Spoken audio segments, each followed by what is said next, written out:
Hello दोस्तों, कैसे हैं आप। ग्लोबल आर्ट एकेडमी में आपका स्वागत है। आज हम पढ़ेंगे अजंता की गुफाएं। इससे पहले हमने वैदिक पीरियड पढ़ा था। हम देखते हैं कि कला के क्षेत्र में अजंता की गुफाओं से हमें ऐसे ऐसे साक्ष्य मिले हैं जो स्तब्ध कर देते हैं विद्वानों को कि इतनी अच्छी कला कैसे हो सकती है।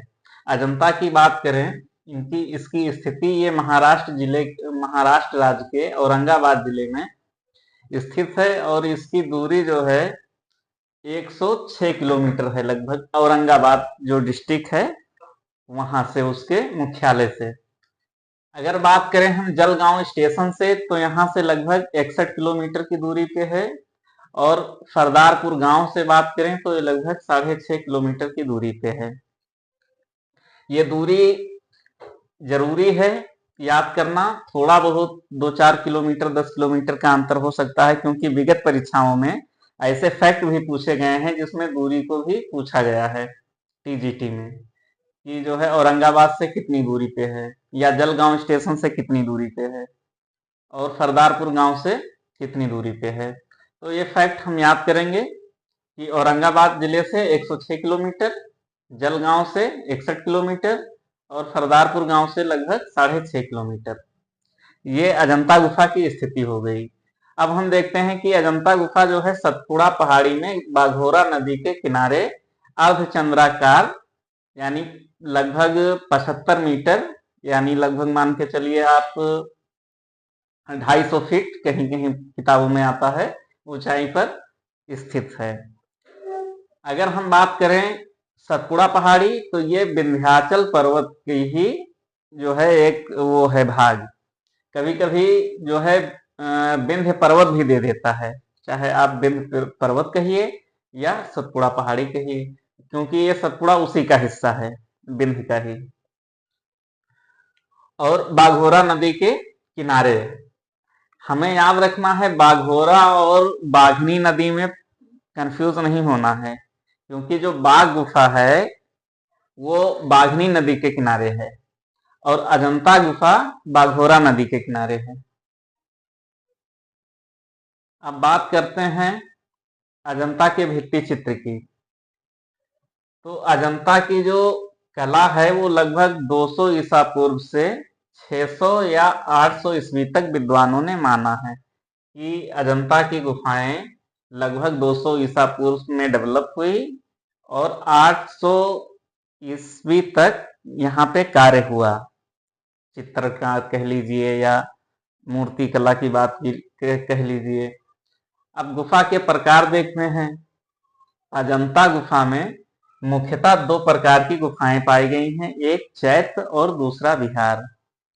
चैत्य गुफा वो गुफा है जहाँ पे पूजा अर्चना की जाती थी, और विहार गुफा वो गुफा है जहाँ पे बौद्ध भिक्षु वगैरह आराम करते थे या सोते थे, वो उनका शयन कक्ष था। अब इनका क्रम अगर हम देखें तो ये पूर्व से पश्चिम की ओर 1 से लेकर के और 29 तक ये गुफाएं स्थित हैं। अब यहाँ समझने की बात है, प्रश्न ये भी आ सकता है फैक्ट में कि, और आ भी चुका है, कि अजंता की गुफाओं का क्रम किस दिशा से किस दिशा की ओर है। तो ये पूरब से पश्चिम की ओर काउंट होती जाएंगी और 1 से 29 तक है। इसका मतलब कि ये जो है नंबरिंग में 1 से लेके आपको 29 तक मिलेगा, लेकिन अगर हम उसको काउंट करेंगे, गिनेंगे 1 2 3 करके, तो ये कुल 30 गुफाएं हैं। रीजन क्या है कि गुफा संख्या 14 और 15 के बीच में एक नवीन गुफा की खोज हुई जिसका नाम 15A रखा गया, या इसी को आप 15 का कह सकते हैं। तो इसलिए गिनने में 30 गुफाएं हैं, और अगर वैसे क्रम का बात करें तो 29, क्योंकि संख्या 30 नहीं है बल्कि 15A जो गुफा है उसी को मिला करके हम 30 काउंट करते हैं। अब हम बात करें कि गुफा अजंता की कुल 30 हैं। अब इन 30 गुफाओं को हम 5 गुफा जो है चैत्य, और जो बची 25 वो बिहार। चैत्य गुफा में हम याद रखेंगे गुफा संख्या 9 10 19 26 और 30। गुफा संख्या 9 10 19 26 और 30, ये कौन सी गुफा है? चैत्य गुफा है। और अन्य सभी जो 25 बची हुई हैं वो क्या हैं, विहार गुफा हैं। अब हम देखेंगे संप्रदाय के आधार पर, यानी जो बुद्ध जी को भगवान के रूप में मानता था उसे महायान कहते थे, और जो पुरुष के रूप में मानता था उसे हीनयान कहते थे। जो हीनयान था ये मूर्ति पूजा का विरोधी था। अब हम बात करेंगे कि जो गुफा संख्या 8 से लेकर 13 तक, यानी 8, 9, 10, 11, 12 और 13, 8 से लेकर 13 तक जो गुफाएं हैं वो हीनयान से संबंधित हैं, और अन्य सभी गुफाएं जो है महायान से संबंधित हैं। अच्छा, मेन पॉइंट ये याद रखना है कि जो गुफा संख्या 9 है ये हीनयान और महायान दोनों से संबंधित है। हमें क्या याद रखना है कि कुल गुफाएं 30, 5 चैत और 25 विहार। चैत में 9, 10, 19, 26 और 30, अन्य सभी विहार। संप्रदाय के आधार पर हीनयान 8 से लेकर 13 तक हीनयान से संबंधित, अन्य सभी महायान से संबंधित। गुफा संख्या 9 हीनयान और महायान दोनों से संबंधित। अब हम बात करते हैं चित्रित गुफाओं की। चित्रित गुफाएं कुल हैं 6। अजंता में कुल कितनी चित्रित गुफाएं हैं, प्रश्न आता है, तो आंसर क्या होगा, 6। कौन कौन, 1, 2, 9, 10 और 16, 17। अब बात करें हम कुछ गुफाओं में जो है मूर्तियां भी उकेरी गई हैं जो है रॉक कट में है, यानी कि वो जो चट्टान है उसी को कहीं कहीं हाई रिलीफ और कहीं कहीं लो रिलीफ में बनाया गया है। तो गुफा संख्या 20 है, गुफा संख्या 26 है, ये मूर्तिकला से संबंधित हो जाता है। अब हम बात करते हैं इन गुफाओं का, जो चित्रित गुफाएं हैं इनका जो समय काल है पर्सी ब्राउन जी के अनुसार अगर हम देखें तो गुफा संख्या 9 और 10 का जो समय काल है ये प्रथम शताब्दी ईसा पूर्व से लेकर के और 350 ईस्वी तक माना जाता है। गुफा संख्या 16, 17 की बात करें तो ये 350 ईस्वी से लेकर के और 500 ईस्वी तक माना जाता है। गुफा संख्या 1 और 2 की बात करें तो ये 626 से लेकर के 628 ईस्वी तक मानी जाती है। अब हम खोज की अगर बात करें तो लिखित रूप में, यानी जॉन स्मिथ ने अजंता की गुफाओं को 1819 में खोजा। इसके बाद जेम्स ई अलेक्जेंडर ने 1824 में खोज किया इसका। तो सबसे पहले ह्वेनसांग जी ने जो है अजंता की गुफाओं को देखा और उसका जो है वर्णन किया अपनी पुस्तक में। अजंता की खोज के बारे में बात करें तो जेम्स अलेक्जेंडर ने 1829 में जो है ट्रांजैक्शन रॉयल सोसाइटी लंदन एक पत्रिका है उसमें इन्होंने अजंता के चित्रों का परिचय दिया। हमने पढ़ा था कि सबसे पहले अगर खोज की बात करें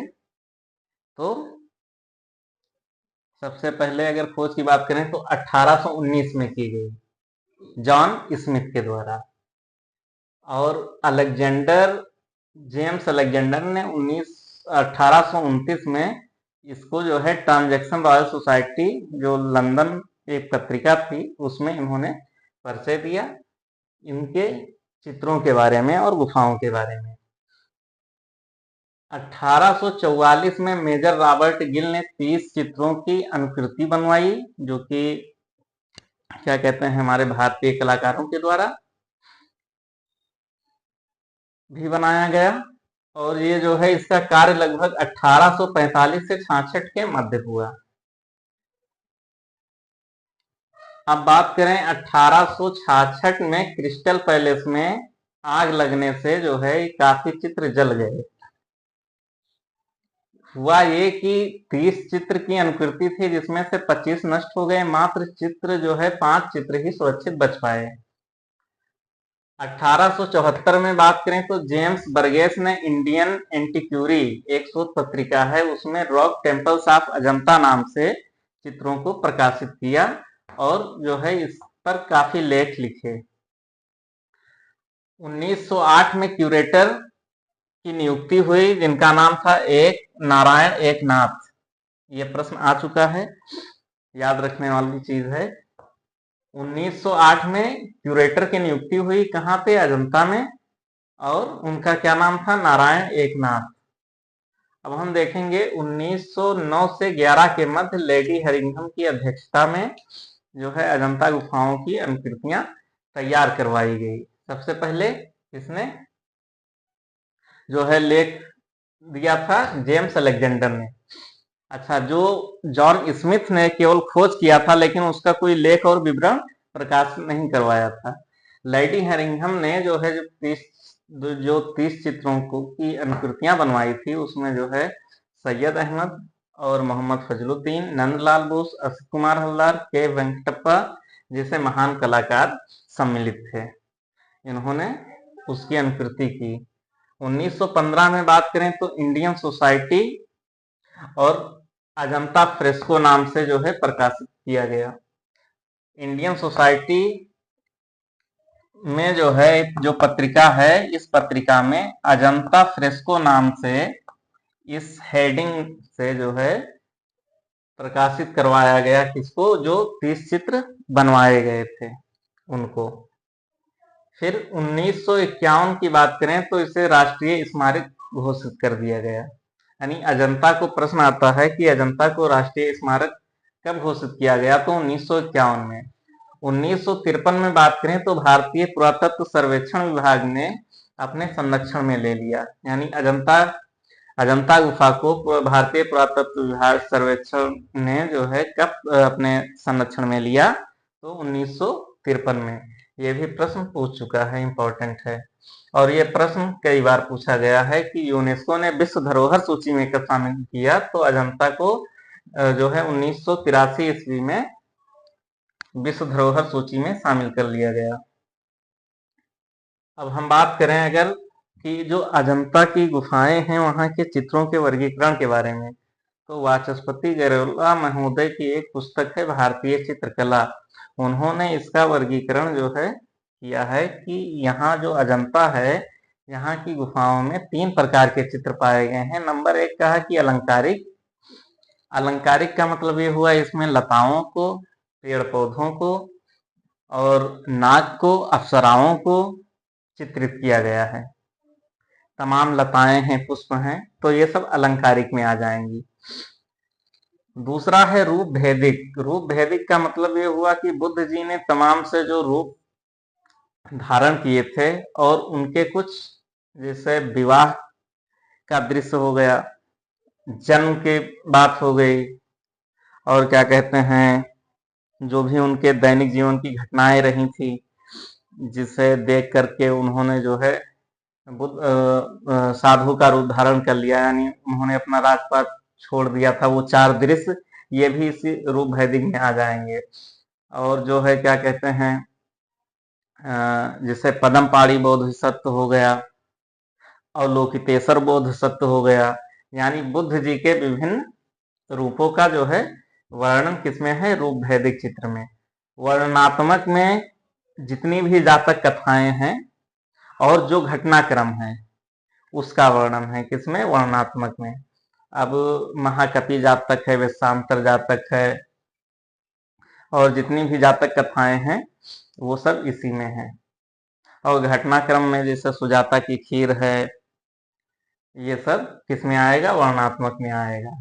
अच्छा, इसके नामकरण में थोड़ा सा जानते हैं 1-2 पॉइंट कि जैसे इसका नाम अजंता क्यों पड़ा। तो महामयूरी ग्रंथ में इसका जो है नामकरण इस प्रकार से माना जाता है कि जो है उसमें एक उल्लेख है, अजितांजय नाम का उल्लेख है महामयूरी ग्रंथ में। तो कहा जाता है कि अजितांजय से अजंता नाम पड़ गया। दूसरा पॉइंट ये है कि जो अजिष्ठा ग्राम है वो अजंता के करीब है, तो इस अजिष्ठा ग्राम के नाम से हो सकता है कि धीरे धीरे इसका नाम अजंता हो गया हो। और तीसरा पॉइंट ये याद रखना है कि जो मैत्रेय बुद्ध यानी भविष्य में अवतरित होने वाले बुद्ध को अजित कहा जाता है। तो विद्वानों का मानना है कि हो सकता है कि इसके आधार पर इसका नाम अजित से अजंता हो गया हो। अब हम अगली क्लास में जो है सेपरेट अलग अलग गुफाओं के जो महत्वपूर्ण तथ्य हैं, वहां से मिली जो चित्र हैं या कुछ प्रमुख जो है रिलीफ मूर्तियां हैं, उनके बारे में चर्चा करेंगे। धन्यवाद।